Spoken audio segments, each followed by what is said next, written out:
Assalamualaikum. Nama saya Nur Farah Alibah binti Zulkifli, nombor ID MDA 1906-134 dan saya akan menerangkan tentang sebab tidak pandai membaca Al-Quran. Hai, Assalamualaikum warahmatullahi wabarakatuh. Saya Siti Nuzulaika binti Muhammad Zaidi bernombor ID MDA 1906-127. Assalamualaikum warahmatullahi wabarakatuh. Nama saya Nura Ahtika binti Arif Kadir dan bernombor ID MDA 1906-055 akan menerangkan tentang kesan-kesan jika tidak membaca Al-Quran. Assalamualaikum warahmatullahi wabarakatuh. Saya Nur Syafiqah binti Nur Azli bernombor ID MDA 1906-129 akan menerangkan langkah yang perlu diambil untuk mengatasi isu tidak pandai membaca Al-Quran. Sebagaimana yang kita tahu, Al-Quran merupakan mukjizat agung yang telah diturunkan kepada Rasulullah SAW. Jadi, sebagai umat Islam, kita sepatutnya mengamalkan Al-Quran dalam kehidupan seharian kita.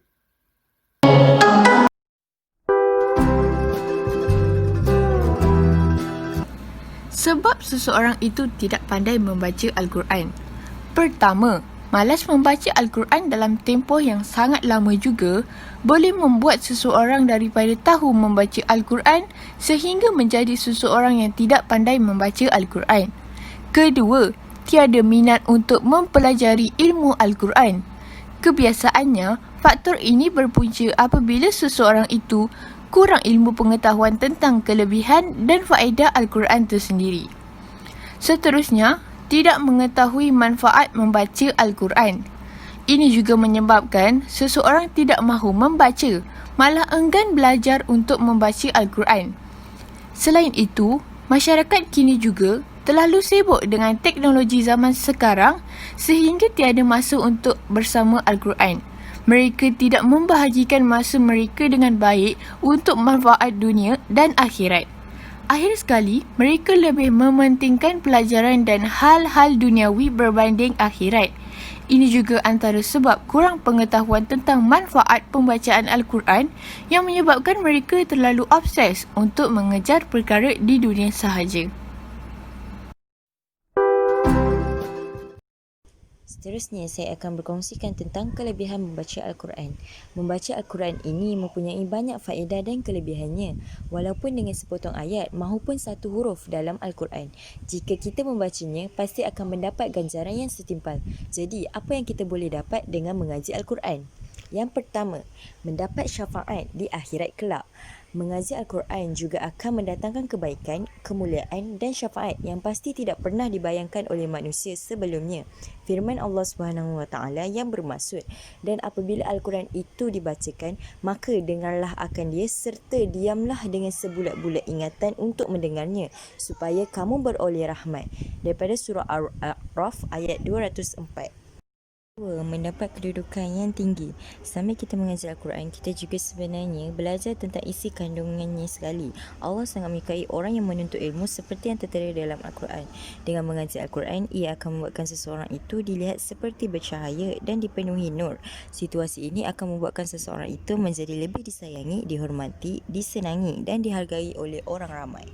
Ketiga, mendapat ketenangan hati. Allah akan mententeramkan hati sesiapa sahaja yang mengaji Al-Quran. Sesiapa yang selalu ingatkan Allah dan berzikir kepadanya, Allah pasti akan memberikan ketenangan fikiran dan batin kepada mereka.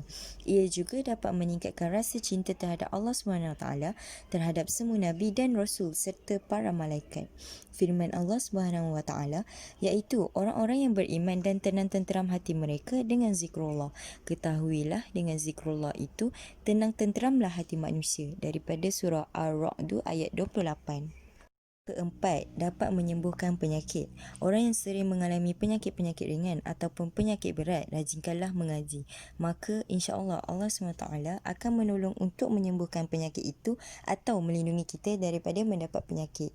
Allah SWT telah berfirman dalam Al-Quran yang bermaksud, kemudian makanlah dari segala jenis bunga-bungaan dan buah-buahan yang engkau sukai, serta turutilah jalan-jalan peraturan Tuhanmu yang diilhamkan dan dimudahkan memberikannya kepadamu. Dengan itu, akan keluarlah dari dalam badannya minuman yakni madu yang berlainan warnanya, yang mengandungi penawar bagi manusia dari berbagai-bagai jenis penyakit. Sesungguhnya pada yang demikian itu ada tanda yang membuktikan kemurahan hati dari Allah bagi orang-orang yang mahu berfikir. Daripada surah An-Nahl ayat 69. Yang terakhir, mendapat pahala dan kebaikan daripada Allah. Dengan mengaji Al-Quran, ia dapat menjadikan suasana dan keadaan di sekitar kita menjadi lebih tenang, aman, damai dan penuh dengan keberkatan.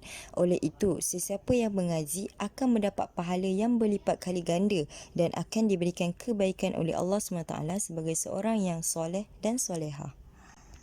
Hadis yang menunjukkan kelebihan membaca Al-Quran daripada Abu Umamah radhiyallahu anhu, katanya, aku telah mendengar Rasulullah SAW bersabda, hendaklah kamu semua membaca Al-Quran. Sesungguhnya Al-Quran itu akan datang pada hari kiamat, memberi syafaat kepada orang yang membaca dan beramal dengan hukum hakamnya. Islam sangat memandang mulia kepada orang yang alim dan pandai menguasai kandungan Al-Quran, seperti banyak membacanya, memahami maksudnya dan mengamal isi kandungannya, kerana ia akan memberi syafaat kepada orang yang membacanya pada hari kiamat. Al-Quran merupakan kitab suci yang diturunkan kepada Nabi kita Muhammad SAW yang mengandungi semua aspek ilmu keduniaan dan akhirat, daripada hadis riwayat Al-Bukhari dan Muslim. Jadi, saya akan terangkan tentang kesan jika kita tidak membaca Al-Quran. Yang pertama, kehidupan menjadi sempit dan susah. Tanpa rujukan daripada Al-Quran, kehidupan kita di dunia ini menjadi tidak teratur dan tidak terurus, kerana di dalam Al-Quran sudah menjelaskan pelbagai bentuk pengurusan hidup manusia sejak dari azali lagi. Yang kedua, terpengaruh dengan hawa nafsu secara melampau. Nafsu didorong oleh syaitan yang membawa kepada kesesatan.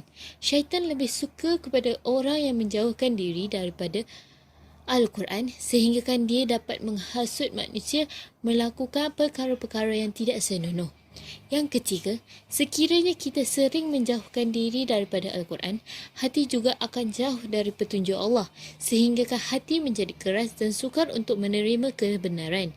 Ini disifatkan oleh Allah lebih keras daripada batu. Dan yang terakhir, zalim dan hina. Apabila kita lari dari keadilan yang ditunjukkan oleh Allah, maka tempat untuk kita adalah kezaliman, kerana kita telah meletakkan sesuatu tidak pada posisi yang sepatutnya menurut apa yang dikehendaki oleh Allah. Dan sesiapa yang lebih zalim daripada orang yang telah diperingatkan dengan ayat-ayat Tuhannya, kemudian dia berpaling darinya, sesungguh kami akan berikan balasan kepada orang-orang yang berdosa. Surah As-Sajdah ayat 22. Langkah dan cara untuk mengatasi isu ini telah melibatkan beberapa pihak termasuk diri sendiri, ibu bapa dan guru-guru.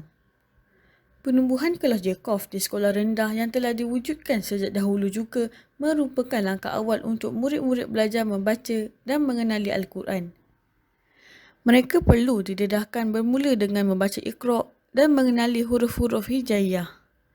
Guru-guru boleh mencari alternatif dan menggunakan medium yang menarik untuk menarik minat anak-anak murid supaya mereka lebih seronok mengenali Al-Quran. Selain itu, ibu bapa juga perlulah mengambil perhatian tentang anak-anak mereka. Mereka tidak boleh meletakkan tanggungjawab mengajar Al-Quran itu di bahu guru-guru sahaja. Pembelajaran di sekolah tidak cukup jika tidak diamalkan.